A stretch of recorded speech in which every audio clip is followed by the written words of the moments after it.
Corona महामारी ने जहां लोगों का जीना मुहाल कर दिया है, ऐसे में महंगाई अपने चरम पर है। लगातार डीजल पेट्रोल के दाम जब बढ़ते हैं तो स्वाभाविक सी बात है कि हर चीज़ के दाम बढ़ते हैं और आम जनता जहां कोरोना महामारी और लॉकडाउन से पहले ही परेशान है, ऐसे में बढ़ती महंगाई ने एक बार फिर लोगों की मुसीबतें बढ़ा दी है। हालांकि जो विपक्ष है यानी कांग्रेस पूरी तरह से आक्रामक है, सत्ता पक्ष पर लगातार सत्ता को घेरने की कोशिश की जा रही है। हमारे साथ मौजूद हैं कांग्रेस के नेता चौथी प्रसाद गुप्ता जी। उनसे जानते हैं, क्योंकि कल यहाँ पर साइकिल रैली निकाली गई इनके वार्ड में, इनके नेतृत्व में। किस तरह से आप लोग जो है महंगाई का विरोध प्रदर्शन कर रहे हैं? देखिए, आज पूरी मुंबई, पूरी महाराष्ट्र और इंडिया, पूरे भारत की जनता जो है त्रस्त है महंगाई के लिए, महंगाई को लेकर। क्योंकि यहाँ पे जो केंद्र सरकार है वो अपनी मनमानी कर रही है। और इसके पहले जब भी कीमतें बढ़ी तो उस समय यही जो आज सत्ता में बैठे हुए हैं रास्ते पर बैठ जाते थे और विरोध करते थे।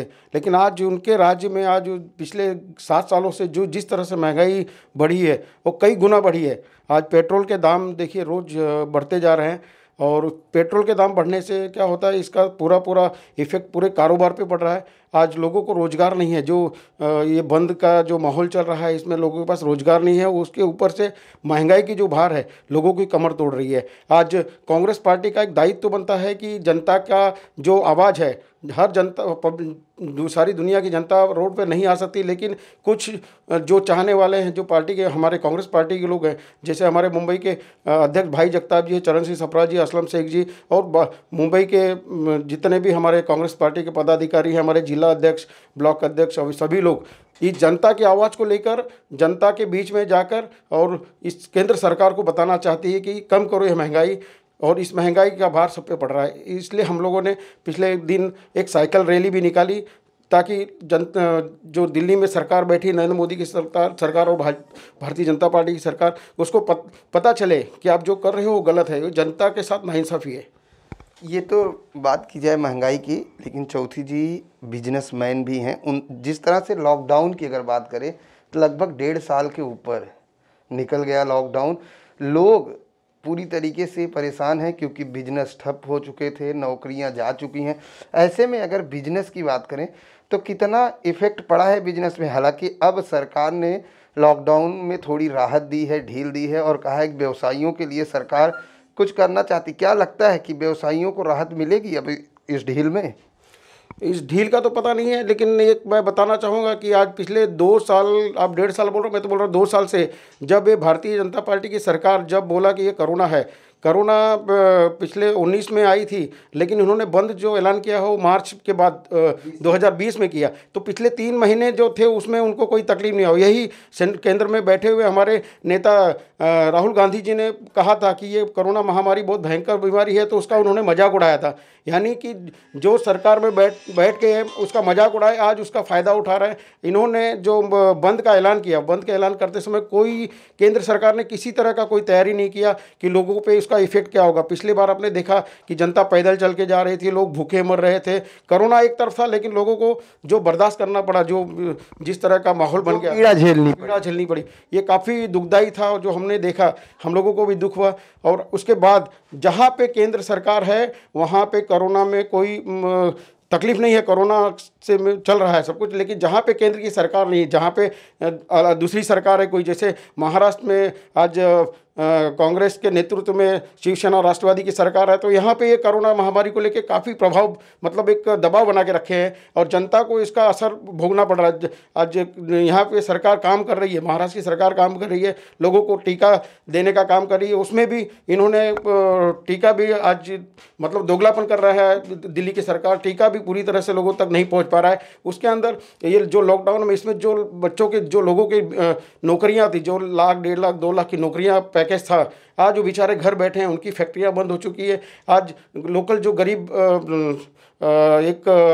जो और कामगार जो काम करते थे, हेल्पर, उनको आज काम नहीं है। आज बहुत सी बड़ी बड़ी कंपनियां जो बंद हो गई है, छटनी कर दी है, लोगों को काम नहीं है। लोग इतने ज़्यादा बेकार हो गए हैं कि आने वाले दिन में मुझे नहीं लगता कि ये देश हमारा सुधर सकता है।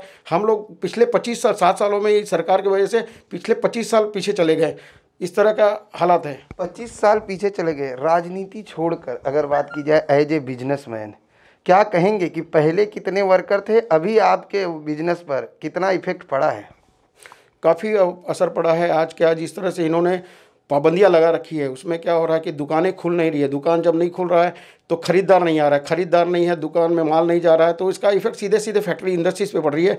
आज जो हमारी फैक्ट्रियाँ 24 घंटा चलती थी, आज हमारे लोगों को बस 8 घंटे का काम नहीं है, और ओवरऑल एक्सपोर्ट टोटल पूरा बंद है। हमारे देश का माल बाहर नहीं जा रहा, और हमारा देश में जो खपत थी वो भी खपत नहीं हो रही है। इसलिए हमारे जो बिजनेस, जो इंडस्ट्रीज़ पे असर पड़ा, बहुत बुरा असर पड़ा है। आज हमारे लोगों को रेंट देना, वर्कर्स को पगार देना, लाइट के बिल भरना, काफ़ी दिक्कतें आ रही हैं, और मुझे लगता नहीं है कि हम लोग उबर पाएंगे इससे। तो मैं सरकार से विनती करूंगा, दिल्ली में जो नरेंद्र मोदी की सरकार है, सिर्फ बातें बड़ी बड़ी करती है लेकिन ग्राउंड पे काम नहीं कर रहा है, इस पर सर्च नहीं कर रहे हैं, तो कम से कम आप ज़मीन पे आइए और सर्च करिए, देखिए कि आज राज्य सरकार की भी कुछ जिम्मेदारियां होती हैं। हालांकि राज्य सरकार ने कहा है कि अब हम बिजनेस वालों को, व्यवसायियों को ढील दे रहे हैं। कितना समय लगेगा कि फिर से बैकअप होगा? राज्य सरकार अपने स्तर पे तो काफ़ी ढील दे रखी है, और उसके अंदर भी कोरोना का जो प्रकोप है उसको संभालते हुए जो इन्होंने ढील दिया है, लेकिन ये पर्याप्त नहीं है कि जब तक ये इंडस्ट्रीज़ पूरी तरह से फुलफिल अपने जोर शोर में नहीं चलेगा, तब तक लोगों को रोज़गार, लोगों का जो ज़रूरत है वो पूरा नहीं हो पाएगा।